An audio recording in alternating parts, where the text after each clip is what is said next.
लोगों ने उठाए झनक के कैरेक्टर पर सवाल, झनक देगी मुंहतोड़ जवाब। हेलो, आप देख रहे हो फर्स्ट इंडिया टेली। मैं हूं रजनी दुबे। टीवी सीरियल झनक में इन दिनों काफी इंटेंस सीन और हाई वोल्टेज ड्रामा देखने को मिल रहा है। झनक की मुसीबतें कम होने का नाम नहीं ले रही हैं और अनिरुद्ध भी अब उसके खिलाफ हो गया है। यहाँ पर देखा जा रहा है कि अनिरुद्ध के पड़ोसी आते हैं और झनक के बारे में उल्टा सीधा अनिरुद्ध के घर वालों से कहते हैं और उनके सुर में सुर मिलाते हैं अनिरुद्ध के घर वाले और बाद में डिसाइड करते हैं झनक को तो सबक सिखाना ही पड़ेगा। हम तो यहाँ से गुजर रहे थे तो सोचा आप लोगों को बताते चले। आप लोगों की कितनी इज्जत है ये शहर में, और सोचिए एक मेड के वजह से अगर आपकी इज्जत उछले तो क्या है। तो सड़क के बीच में चिल्लाई और सब लोग इकट्ठे हो गए। जी हाँ, वरना हमें कैसे पता चलता। देखिए शुभो जी, अनिरुद्ध हमारी सोसाइटी की शान, इतनी अच्छी नौकरी है उसकी, तब भी वो एकदम स्वीट एंड सिंपल इंसान। जब भी मिलता है बहुत अच्छे से बात करता है, और हम दोनों तो साथ में पले बड़े हैं। He is such a gentleman, what a brilliant guy. और अभी कुछ दिनों में उसकी शादी भी होने वाली है, तो अगर उसकी होने वाली बीवी को ऐसा पता चल गया तो इतनी हिम्मत इस लड़की में कहाँ से आ गई? हम भी तो यही सोचे। हिम्मत। अनमोल, आप तो जानते ही हैं कि अनिरुद्ध का नेचर कैसा है। सबकी मदद करने निकल पड़ता है। मुझे लगता है कि बहुत गर्मी बढ़ गई है, इसलिए उसने बोला होगा गाड़ी में बैठने के लिए। और जिस तरफ वो जा रहा था तो दुकान भी उसी रास्ते में थी। जी, अनिरुद्ध भी हमसे यही कह रहा था। काकू, ये तभी पॉसिबल है जब आप अनग्रेटफुल लोगों की मदद करने जाओ। जो जैसा है ना उसके साथ उसी तरह से बिहेव करना चाहिए।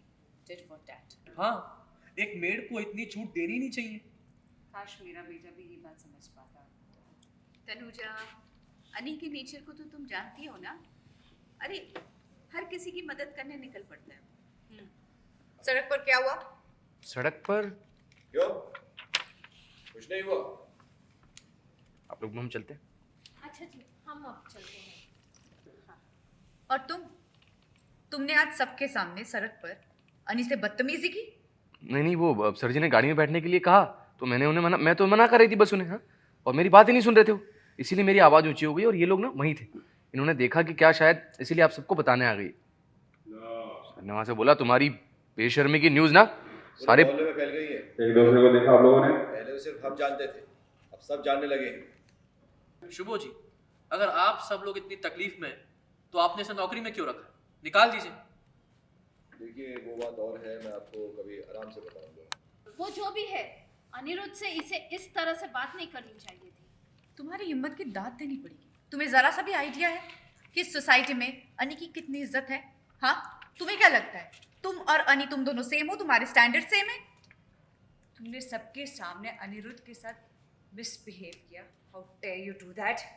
क्यों बदतमीजी की तुमने आनी के साथ? देखा वैसे बोलना शुरू होती तो मैं क्या करती। हाँ, गाड़ी में उनके बगल में बैठ जाती। हाँ, जैसा वो चाह रहे थे वैसा करती। अगर मैं वैसा करती तब भी आप लोग मुझ पर चिल्लाते, मुझे फोर्स करने लगे। मैं नहीं बैठी, मैंने किसी की बात नहीं सुनी। हाँ, वो अपनी गाड़ी से उतरे। आप बताइए मैं क्या करती? आवाज़ ऊँची करने के अलावा मेरे पास कोई ऑप्शन नहीं था। आप बुरा मत मानिए अंकल, लेकिन अगर मैं उनकी गाड़ी में बैठ जाती ना तो और कोई आपको और ये बता देता बात आके घर में, और आप सब लोग मुझे सुनाते, जो कि सुना ही रहे हैं। वो बोले जा रही हैं और उनके साथ ना दुकान तक जाती। ठीक है, अगली बार बैठ जाऊंगी। आप लोग कर रही है, बदतमीजी कर रही है। जब तक इस घर से जाने की इजाज़त नहीं मिलती ना मुझे, तब तक आपके इशारों पर ही नाचना होगा मुझे। बहुत ज्यादा बोल रही हो तुम। तुम्हें समझ में नहीं आता कब क्या बोलना है, क्या कहना है? हाँ दादी, इस दुनिया की ना सारी समझ मुझ में नहीं है। मैं नहीं जानती कि आप लोग मुझसे क्या चाहते हैं और कब कौन सी बात किसको बुरी लग जाए, मुझे समझ में नहीं आता है। मुझे इतनी समझ नहीं है। कल दादू भाई को भी कुछ हो जाता है ना तो आप सब लोग मुझे पे ही इल्जाम लगाते, मुझे सुना दे जो कि आप सुना रहे हैं। वो जब बोले जा रही हैं, एक तरफ कहते हैं सर जी से दूर रहो, एक तरफ कहते हैं उनके साथ गाड़ी में बैठ जाती। मुझे तो समझ में नहीं आता आप लोग क्या बोल रहे हैं। और सवाल करना ही है ना तो उनसे कीजिए। दूसरों पर उंगली उठाने से पहले ना अपने बेटी की गलती पहचानिए आप लोग।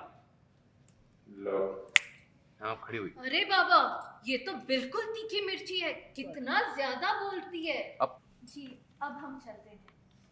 अरे आप लोग चाय पीकर जाइए ना। फिर से? हाँ, 2 मिनट में बन जाएगी। घर के नौकरों को और काम ही क्या है। प्लीज बैठिए ना। अरे बाबा, ये तो सच में तीखी मिर्ची है, कितना ज्यादा बोलती है। हाँ, हूँ मैं तीखी मिर्ची, मैं ज्यादा बोलती हूँ। क्या मतलब इस दुनिया में अगर कुछ बुरा है ना तो मैं ही हूँ, मान लिया मैंने। लेकिन आप जब लोग ना मेरी नज़र से देखेंगे ना तो समझेंगे कि मेरे मुझ पे क्या बीत रही है। वो बोले जा रही हैं और आप चाहते हैं ना कि मैं अगली बार उनकी गाड़ी में बैठ जाऊँ, ठीक है तो मैं बैठ जाऊँ। मुझे भी तपती धूप में चलकर इतना दूर नहीं जाना पड़ेगा, मैं बैठ जाऊंगी उनकी गाड़ी। तो आप लोग फैसला कर लीजिए कि मुझे बता दीजिए कि मुझे किस सिचुएशन में क्या करना है।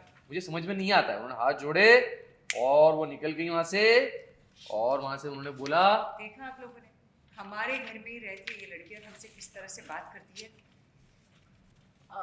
आप लोग बैठिए, चाय मैं बना कर लाती हूँ। नहीं, हम अभी चलते हैं। आप सब इस लड़की से जरा संभल के रहिए। जी आपसे रिक्वेस्ट है कि ये बात आप अपने तक ही रखें तो अच्छा होगा। जी, निश्चिंत रहिए, निश्चिंत रहिए। अब देखना काफी दिलचस्प होगा कि झनक इन इल्जामों का किस तरह से जवाब देती है और किस तरह से सबकी बोलती बंद करती है। टीवी सीरियल के लेटेस्ट अपडेट के लिए बने रहिए फर्स्ट इंडिया टेली के साथ। चैनल को लाइक, शेयर एंड सब्सक्राइब करना बिल्कुल ना भूलें।